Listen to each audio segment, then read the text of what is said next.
Hello and welcome to GameRules.com. My name is Mark, and today I'm going to teach you how to play Rummikub. This is a tile laying game for 2 to 4 players in which players are trying to create melds with their tiles and place them out on the board. But this is not where the game stops because there is a much deeper element to this game, and that is manipulating the tiles that are already out on the board. Each turn you'll need to play something from your tile rack, at least one of your own tiles. But the key to this game is being able to analyze what's already out on the table and use those melds to your advantage, because you can shift things around, you can add to pre-existing melds, you can take away, as long as you leave behind a legal meld. And your goal is to try to get rid of all the tiles from your rack. The player who does so will win the round. I'm going to do my best to give you a complete tutorial here. We're going to look at how to set up the game, how to play that initial contract, and then what you're able to do once you've met that initial contract of 30 points, and how you're allowed to manipulate the tiles that are already out on the board. If you have any questions, please leave them in the comments down below, and I'll do the best I can to answer them. Because of the nature of this game, there are a lot of what ifs. And I'm going to be covering the classic game that includes 2 jokers. You might even be able to still find this version that comes with extra jokers that have newer and, albeit a little crazy, powers that really change the game. I'm not going to be covering those in this video. I'll save those for another one. Let's dive in. Check this game out. Rummikub comes with 104 numbered tiles, numbered 1 through 13, and each number comes in 4 colors: orange, red, black, and blue. There are also 2 joker tiles that can represent any number needed. In this game, players are trying to create melds out on the table with their tiles. There are 2 types of melds. The first is called a set. A set is 3 or 4 tiles of the same number. Each tile must be a different color. So, for example, a set of 1s with 2 red ones is illegal. That could not be played or made out on the table. And a set may include a joker, with that joker representing the number and color missing. So here it would represent the orange 1. The other sort of meld is called a run, and a run is composed of 3 or more tiles of the same color in sequential order. And of course, jokers can be used to represent any color and any number. Both of the jokers in this game are red, but they do not have to represent only red tiles. Set up the game. You will shuffle up all of the tiles. Each player will draw a tile, and whoever draws the highest number gets to go first. Those tiles will be then put back into the tile pool. The pool is shuffled up yet again, and each player will draw 14 tiles to begin the game. Now, these tiles stack really nicely, so the instructions recommend creating stacks of 7 that you will draw from on your turn. At the beginning of the game, players are trying to meet an initial contract of 30 points. Meaning that they are not able to do anything until they play 30 points worth of melds to the table. It can be one giant meld or multiple melds, but the first time they play to the table, they must meet that 30-point requirement. We'll play with our player here at the bottom of the screen going first, and as you can see, they do have enough points to put out there on the table, and in fact, they have more than enough points. They can choose to do this a couple different ways. They have 3 6s, so they can create a set of 6s. And they have 3 12s, so they could create a set of 12s. They also have a joker that they can use either with those 12s or with these 6s. Or they could combine that joker with these 2 5s or these 2 7s. They have a lot of options. They could also use this joker to create a run of 8, 9, 10 with the orange 8 and the orange 10. Or they could go 10, 11, 12, but by doing that, they would break up this set of 12s. We're not even to the manipulation part yet, where your altering the tiles out on the table. And you can already see the number of options makes this game a bit of a thinker. So let's just have our first player do everything they possibly can. Doing the 12s alone would give them the 30 points that they need. It would actually give them 36. To determine points, each tile is worth the number on the tile, and jokers are worth the number that they are replacing. So for this first turn, let's go ahead and have this player lay out the 6s. They'll lay out the 12s. And just to get a little diversity out there on the board, we're going to have them create a run of 8, 9, 10. So that was a pretty stellar first turn. They met that point requirement, and they got tiles laid out on the table. Now, keep in mind, the round will come to an end as soon as a player has played all of their tiles to the table, and players will receive penalty points for any tiles they are left with at the end of the round. So let's go ahead and move on to player 2. That ended our player's turn. Player 2's tray looks a little different. We'll go ahead and just switch here with player 1 so you can see what's going on. They were not so lucky in the deal. They are sitting here with 2 1s, 3 2s, and 2 3s, as well as 2 11s up at the top. They don't have any jokers. They are not able to make any runs. This player is unable to do anything on their first turn. If they put out their 2s, that is only 6 points, and then they don't have enough of anything else to be able to reach that 30-point requirement. When a player is unable to either meet that initial contract or, after doing so, play any tiles to the table, they will simply draw from the pool and end their turn. Player 2 was unable to do anything, so they drew, and now their turn is over. You may not play tiles after you have drawn from the pool. You must wait until your next turn. Let's go ahead and get player 3 a turn. All right, so player 3 is in the same position as player 2. They have a couple pairs, but not enough to play a complete set. And they also do not have the numbers needed to complete a run. Now you'll notice they do have a 12 that could be added to these 12s on the table. But players are not allowed to add tiles or manipulate what's out on the table in any way until they have met that 30-point requirement. So again, our player here has to draw from the pool and pass their turn. And here we have player 4's tray. Now we can start to see things get a little spicy with this turn.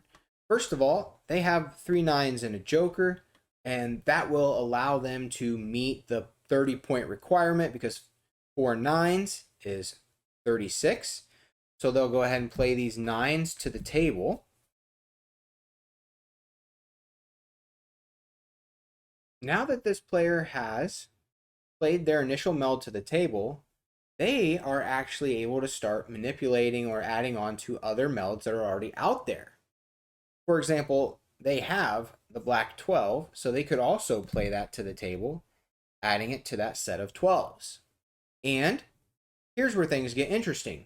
Not only are you allowed to add 2 sets and runs that are out on the table, but you are allowed to take away from them in order to build new melds, as long as what you leave behind is a legal meld. For example, this player has a 7 and an 8. This 9 is in this set.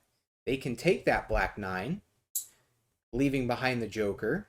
Again, this set is still legal. There are 3 9s of 3 different colors, and they can build another run.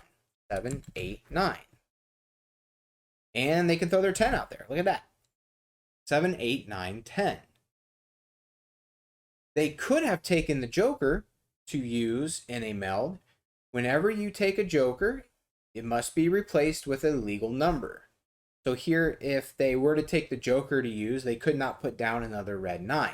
That would form an illegal set. This player also has a 6 that can be played and added to this set of 6s. And that about wraps it up for their turn. Play then passes to the next player, and we go back to player one. As the game progresses, players are trying to get rid of all the tiles from their tray. Eventually, one player will do just that. As soon as a player has emptied their tray, they say Rummikub, and the round ends immediately. And it's time to tally up your score. To figure out the score for the round, each player looks at their remaining tiles, and they combine the total value of those tiles. So this player, for example, would have negative 41 points for the round. You receive penalty points. They are negative points. So right away, this player would go in the hole, negative 41. Once each player has figured out their penalty points for the round, the person who was able to empty their rack and play all of their tiles to the table earns positive points. And their point total is all of their opponent's penalty points combined. So where all of their opponents went down, the player who emptied their rack, their score will go up. Now that you understand the basics of gameplay, we're going to go ahead and go through some examples of manipulating the tiles that are out on the board. This is the heart of the game, and things can get pretty sketchy when tiles start getting moved and adjusted. First, a player must have their moves in mind before they start, or else they're going to get waist deep into a huge shift on the board and then find out, oh, that doesn't work. And they're going to have to put everything back the way it was. So to avoid that, make sure you know what you're going to do is about to work. Also, the rules suggest a 1-minute time limit for turns to keep people from overanalyzing the board and stalling the game. So for our first example, we're going to say we have the orange 7 and 11 in our hand, and we have quite a few options here with these tiles. First, we could add both the 7 and the 11 to this run of 8, 9, 10 and make it a longer run. That would be a perfectly fine move. We could add the orange 7 to this set of 7s down here. Now it is a complete set, and we could still place the 11 here on this run. We could also, if you wanted to, put the 11 here, put the 7 here, move the 6 here, and the 5 here, and create a super long run. Because maybe you have the orange 4 or the orange 12 that you could put on the end. Whatever you do, as long as everything that is left behind is a legal meld, you are fine. So here we still have 3 5s, 3 6s, 3 12s. That is all good to go. And here we have another example. Let's say the player is holding the red 3 and the red 4. So they are shy the 5 to complete a run. Well, look, we got a set of 5s out here. So they could take the 5 away from that, perfectly fine, and create a new run of 3 4 5. And if beyond that they had the red 7, they could also take the 6 from the set of 6s and create a nice run of 3 4 5 6 7. And now let's focus in on this 4 5 6 7 8. Our player has a 6, and they're able to use that on their turn. They can split this run up. So let's scooch this over. Now we have a legal 4 5 and 6. And once we've added this 6, we have another legal run, 6 7 8. You're also able to split up multiple things on the table if that helps you play your tiles. So our player has 5 and 10, green 5, black 10, and we're at 3 runs out on the table, 5 6 7, 5 6 7, 5 6 7 8 9. What this player could actually do with this is create a set of 5s, a set of 6s, a set of 7s, and then a run of 8 9 10. They completely dismantled what was on the board, played their tiles, and everything left on the board at the end of their turn is a legal meld. The last thing we need to cover is how to clear jokers. So you're actually able to free up jokers from melds that are out on the table. And you can do that by replacing them with a tile that would help complete a legal meld if they were missing. When a joker is being removed from a meld, it can be removed by a tile that is already out on the table, or it can be replaced with a tile from the player's rack. So here we have a black 6 in hand. We can go ahead and replace the joker and take this joker tile and use it somewhere else. The joker must be used during that turn. So I would have to go ahead and immediately either add it to a different meld or create a new meld using that joker. And I must play at least one tile from my rack. So I cannot just change the board without having played a tile from my rack. And that's actually a rule for every turn. You got to play something from your rack on your turn. Finally, we need to go through some examples that incorporate the joker. So for example, if we had a set out on the table, that was 3 5s, and one of the 5s was a joker, you could replace that 5 with making it a legal meld, but there are a couple rules that govern this. First, you must, on your turn, always play a tile from your tile rack. You cannot simply manipulate tiles out on the board. You have to play something from your rack. Second, if you replace the joker, you must use it during that same turn to create a new meld. So now that I've taken it from this set of 5s, I could create a run of 6, 7, 8, for example. You cannot just replace the joker and then add it to your tile rack. And you cannot just add it to a pre-existing meld that's already out on the board.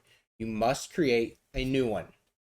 In this example, we have a 2, 3 joker 5, 6. I could actually split this if I have the 1 and 7 in hand and add the 1 to this one, the 7 to this one, and then use that joker to create a new meld. And remember, you are able to split up multiple melds out on the table, and the same goes for when you're trying to free up the joker. So here we could remove the joker from this, add the 2 there, and then add the 1 over here. Now we have 4 2s, 4 1s, and a free joker that we must use to create a new meld. And that's how to play Rummikub. So as you can see, this game can get really thinky and really deep. I recommend absolutely being sure that what you're about to do on your turn will work. So that way you're not moving tiles around only to find out it won't work, and then you have to remember where everything came from. I also recommend using that 1-minute limitation to make sure people aren't overanalyzing and wasting a lot of time and dragging the game out. You can play a similar game to this with just a deck of cards where it's called Manipulation Rummy, where you're just playing melds out on the table. You include the 2 jokers, and all the other rules are the same. You can add to the meld, you can move cards around, you can take the joker out and replace it. You can play this with cards too. But I will say that the tiles in this edition are very nice, and it is always a little more fun to have that tactile element of tile play. All right. If you're interested in learning how to play more card games or board games, I've got 2 playlists for you right here. And of course, if you would like to do an even deeper dive into the Game Rules library, you can do so by heading over to gamerules.com. If you found this video helpful, the best way you can let us know is by subscribing, ringing the bell, giving the video a thumbs up, and of course, leaving a comment down below. Again, if you have any questions about this game, leave them down below in the comments, and I will do my best to help. Thank you so much for watching, and until next time, keep on playing.